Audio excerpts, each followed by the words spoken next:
हर वो बंदा जो कैंपेन चला रहा है, ये वीडियो देखे बगैर कभी आपने स्केल नहीं करना। ये वीडियो देखे बगैर कभी आपने नेक्स्ट कैंपेन नहीं चलानी। आप यहाँ पे क्लियरली देख रहे हैं कि कैसे कौन सा प्लेटफॉर्म, इवन प्लेटफॉर्म का कौन सी placement, reel, story, search, feed, किस पे हमें कॉस्ट पर परचेज काम आ रही है और किस जेंडर से हमें सबसे अच्छी सेल आ रही है।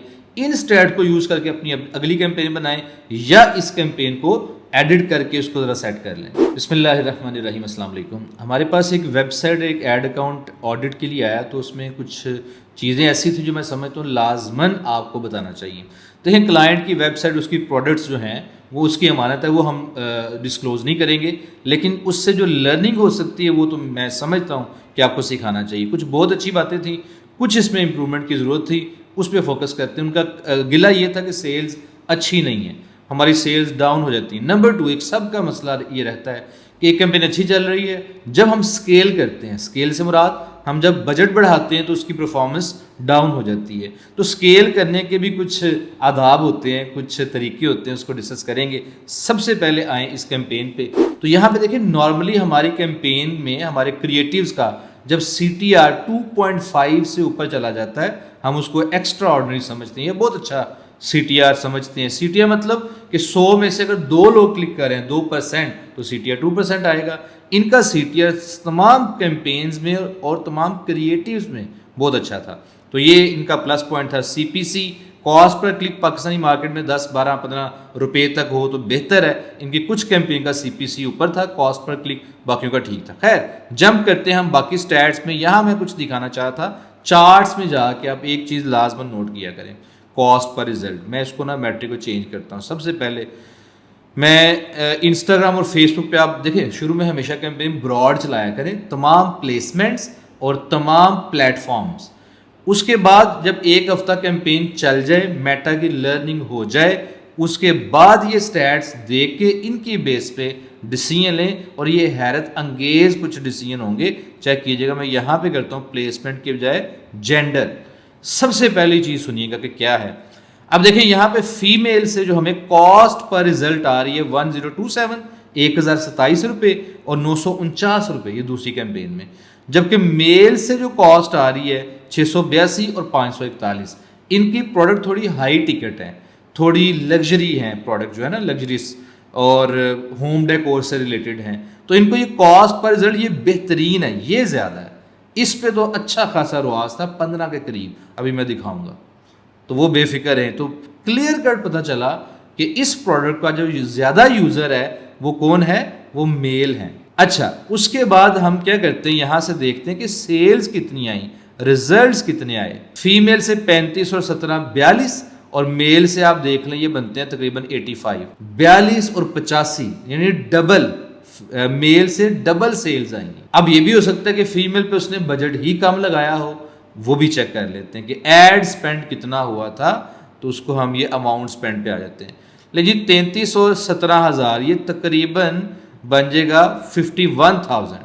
और इधर आ जाए आप मेल पे, तो ये देखें बजट उससे भी कम है, 36 और 11, कितना बड़ा, ये तो 47,000 है। इसका मतलब फीमेल्स पे बजट भी ज़्यादा लगा और फीमेल से सेल आधी आई है, 45 और 51 थी गालबन।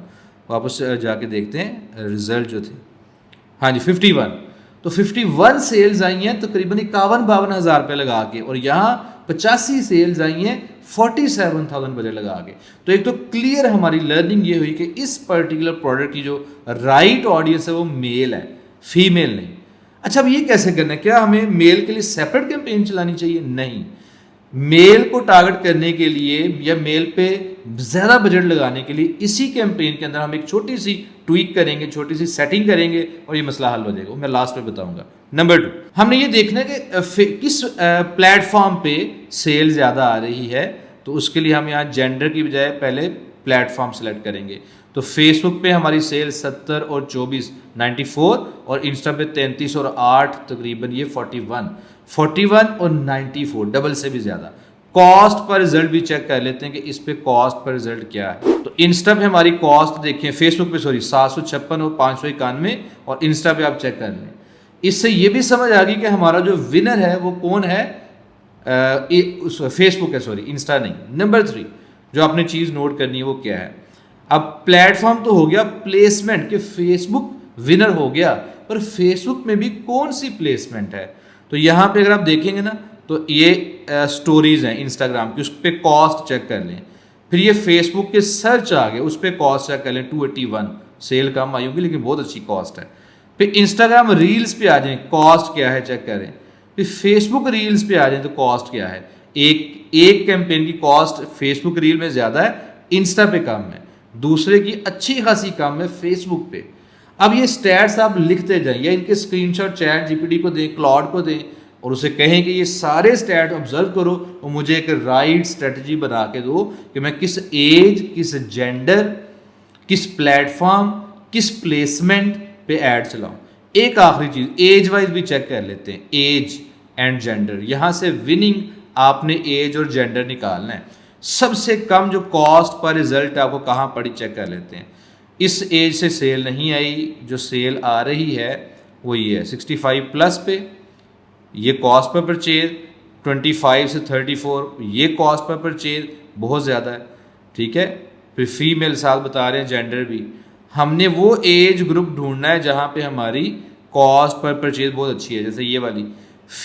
मेल में 25 से 34 साल के जो लोग हैं देखिए, उनमें कॉस्ट पर परचेज बहुत अच्छी है, 549 और 448। इसी तरह 35 से 44 थोड़ी कॉस्ट पर परचेज बढ़ गई है लेकिन ठीक है। 45 से 54 ये बहुत अच्छी कॉस्ट पर परचेज है, ठीक है। तो इसका मतलब ये हुआ कि अच्छा ये भी साथ नोट करना, मेल है क्या फीमेल।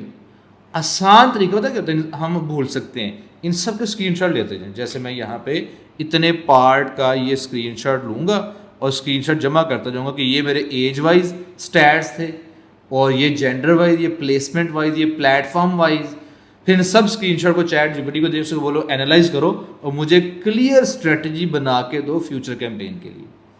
तो इस तरह आप अपनी कैंपेन, अगली कैंपेन को बेहतर बना सकते हैं। नंबर 2, अगर इसी कैंपेन में एडजस्टमेंट करनी है तो क्या किया जाए, उसके लिए मैं तरीका बताता हूँ। क्रिएट पे क्लिक करें, हम न्यू कैंपेन पे आएंगे, सेल्स पे, कंटिन्यू, एड सेट लेवल पे जाके यहाँ पे ना आपको परफॉर्मेंस गोल के नीचे कॉस्ट पर रिजल्ट गोल और वैल्यू रूल्स नज़र आते हैं, इस पर आपने क्लिक करना है। करंटली हमने एक और कैंपेन के लिए ये रूल लगाया था, आप इसको एडिट कर सकते हैं। अच्छा, अब आप वो कह रहे जी कि एडिट योर रूल, आपने रूल क्या बनाना है, ऑडियंस, जेंडर या किस। मैं कहता हूँ जी मुझे प्लेसमेंट का रूल बनाना है और प्लेसमेंट मैं सेलेक्ट करता हूँ फेसबुक रील्स कि इस पे बजट आप लगा दें ज़्यादा। अच्छा, अब एज भी आप सेलेक्ट कर सकते हैं कि एज ग्रुप कौन कौन सा होना चाहिए। करंटली हमने ये लगाया। ऑडियंस में जाके आप एज भी सेलेक्ट कर सकते हैं, डिफरेंट एज ग्रुप, जैसे 25 से 34, जो मैंने देखा कि मुझे इन पे कॉस्ट अच्छी पड़ रही है। अब इंक्रीज बिड बाय 50%, 30%। तो इस एज ग्रुप और इस प्लेसमेंट पे आपने अपनी बिड थोड़ी सी इंक्रीज कर देनी है। मजीद आप एक रूल इसमें ऐड कर सकते हैं। नया रूल क्या है जी कि मुझे फ़र्ज़ कर लें ऑडियंस में जाना है और क्राइटेरिया है जेंडर का, और मैं करना चाहता हूँ मैन, कि मैं मैन पे 50% ज़्यादा बिड करना चाहता हूँ।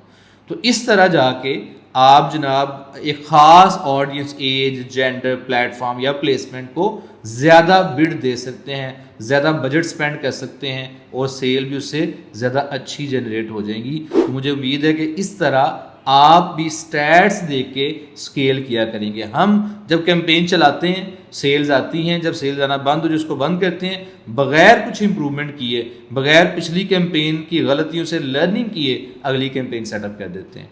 तो ये आपने काम किया करें कि पहले कैंपेन ब्रॉड चलाएं, तमाम प्लेसमेंट, तमाम प्लेटफॉर्म, तमाम ऑडियंस, तमाम एज, और उसको चलने दें, फेसबुक की लर्निंग होने दें। 7 से 10 दिन के बाद उसे डाटा उठाएं, अगली कैंपेन सेटअप करें और स्केल करें। स्केलिंग का दूसरा तरीका होता है बजट बढ़ाना। कैसे है, 20 to 30% आपने हर 48 आवर्स के बाद बढ़ाना है। ये स्ट्रेटजी इंतहाई गलत होती है कि आज बजट 2000 है, कैंपेन अच्छी चली तो यकदम 4000 कर दिया, 100% इंक्रीमेंट। ये स्ट्रेटजी गलत है। इस टेक्निक से भी मेटा की कैंपेन दोबारा लर्निंग फेज में दाखिल हो जाती है। तो इसलिए अग्रेसिव बजट कभी भी नहीं बढ़ाते, मैक्सिमम 20 से 30% बजट इंक्रीज करते हैं हर 24 से 48 घंटों के बाद। ठीक है जी, तो ये जनाब थी आज की सारी बातें। इसमें से कोई भी क्वेश्चन हो आप कमेंट में पूछ सकते हैं, और किसी टॉपिक पे आप चाहते हैं वीडियो बनाई जाए तो वो भी बताइएगा, मैं इंशाल्लाह कोशिश करूँगा। अपना बहुत सा ख्याल रखिएगा। अल्लाह हाफिज़।